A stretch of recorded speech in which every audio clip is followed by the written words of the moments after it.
I'm Ethan, 40 years old, and I never thought I'd say this, but the most shocking moment of my life came over a plate of spaghetti. It started like any normal Tuesday evening in our home just outside Portland. My girlfriend of 4 years, Jessica, had cooked dinner, poured wine, and even lit candles. It felt like she was setting up a celebration, so I assumed she'd gotten good news from work. Instead, she set her glass down, smiled in a way that didn't fit the moment, and said, "Ethan, I'm engaged."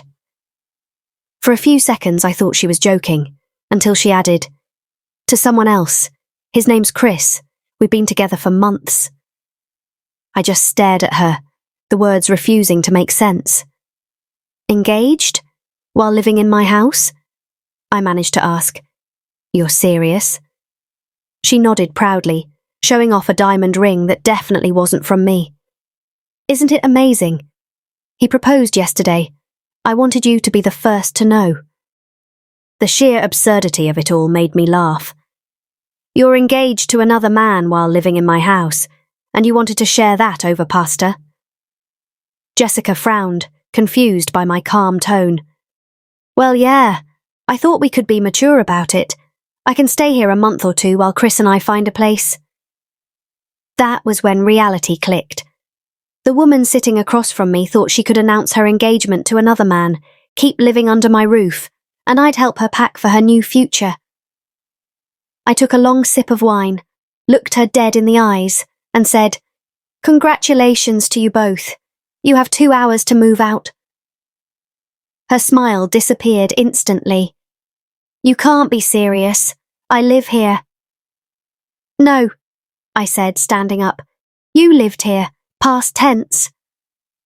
She began lecturing me about tenant rights, insisting I owed her 30 days' notice. I reminded her she never paid rent, never signed anything, and never contributed to the bills. She was a guest, and her stay had officially ended. When she started recording me on her phone, claiming harassment, I simply called the police. Within 20 minutes, 2 officers arrived. I showed them the deed and explained that my now ex had just announced her engagement to another man, but refused to leave. The officers exchanged looks that said they'd seen everything. "Mum?" one asked. "Is it true you told him you're engaged to someone else?" "That's not illegal," she snapped. "No, but it explains why he wants you out," the cop replied. When they asked for proof of tenancy, she had none. No lease, no payments, nothing. One officer sighed and said gently, "Ma'am, you should gather what you can tonight and leave voluntarily.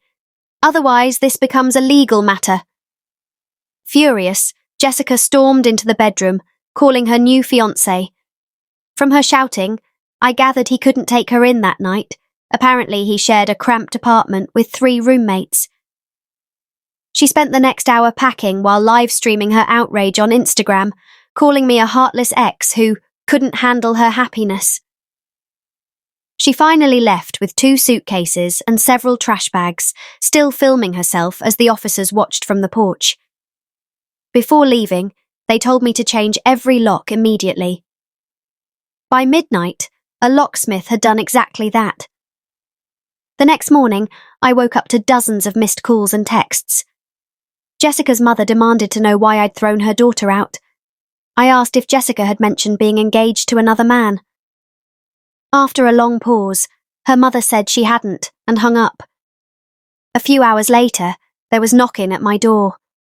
It was Chris, the new fiancé. Mid-30s, man bun, nervous energy. "We need to talk," he said. "You traumatized Jessica." I raised an eyebrow. "She announced your engagement to me while living here rent-free." He claimed she told him we'd been broken up for months and were just roommates. I showed him my phone with texts from days earlier.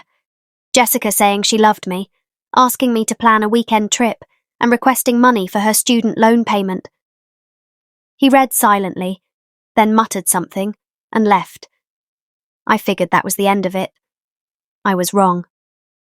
Over the next few days, Jessica flooded social media with posts about how I'd emotionally abused her and thrown her out for finding real love. Her followers sent hate messages until I posted a calm rebuttal with receipts, screenshots of her texts, bank statements showing I paid every bill, and a photo of her engagement announcement taken right at my dinner table. The internet turned quickly. People commented things like, "Girl, you did what?" and "He handled that better than I would have." Her story unravelled fast. Then came the car situation. The vehicle she'd been driving was mine, registered, insured, and paid off in my name. When she refused to return it, I reported it stolen. 2 days later, police pulled her over. She called me from the station, furious. "You reported my car stolen." "My car," I corrected. "You don't live here anymore and you took it without permission." She screamed that I was evil. I told her I was just practical. She had to Uber back to her sister's house and sent me angry messages about how much the ride cost. I didn't reply. That same night, her new fiancé and 3 of his friends showed up at my place demanding to collect her things. I told them to leave. When they tried the back door, my security cameras caught everything. I called 911 again. The police arrived in minutes, and the scene ended with one of his buddies in handcuffs for attempted break-in and the others cited for trespassing. Watching them drive off under flashing lights was the calmest satisfaction I'd felt in months. A week later, Jessica's mother called again, this time asking to meet in person. We sat at a cafe downtown. She looked exhausted and older. "I need the truth," she said. I showed her everything, receipts, texts, the engagement dinner photo. Her face fell. "She told us you two were separated, that you were controlling and unstable. We believed her."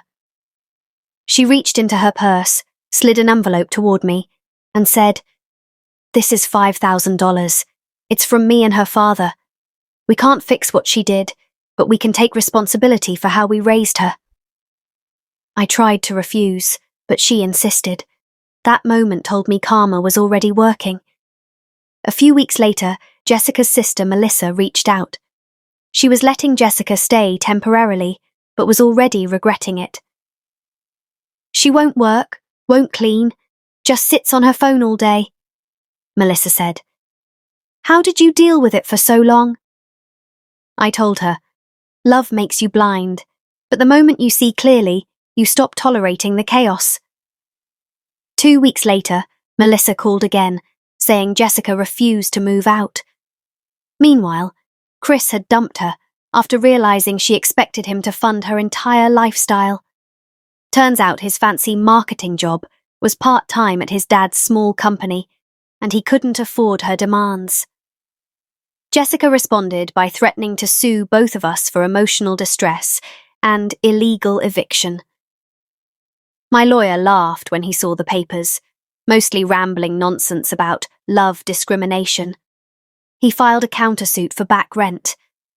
Her lawyer dropped her immediately.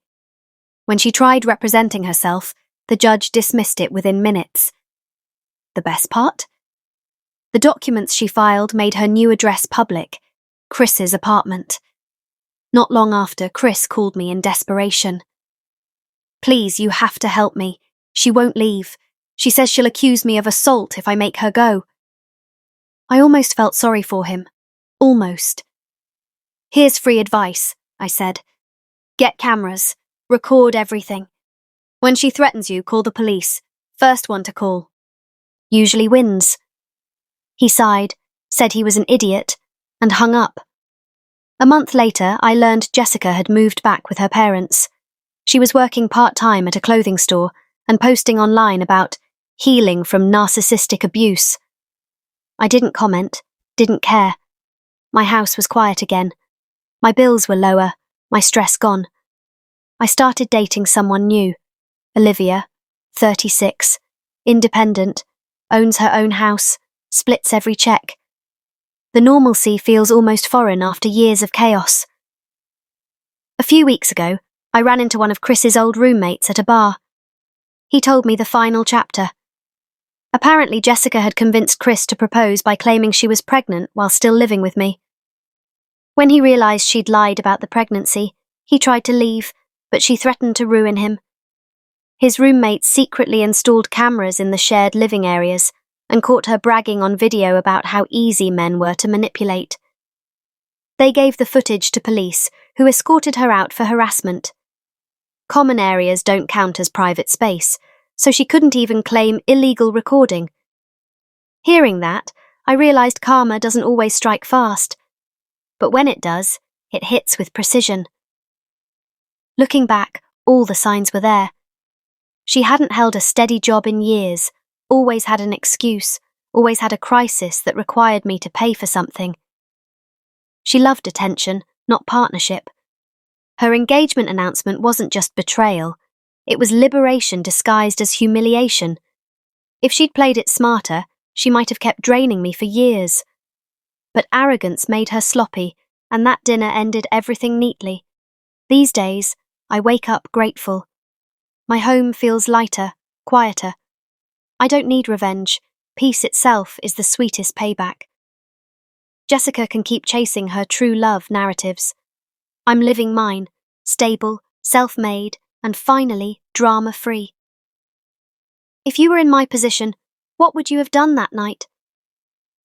Let me know down in the comments, and don't forget to like, share, and subscribe if you want more real stories where karma eventually balances the scales. Because in the end, life always keeps the receipts.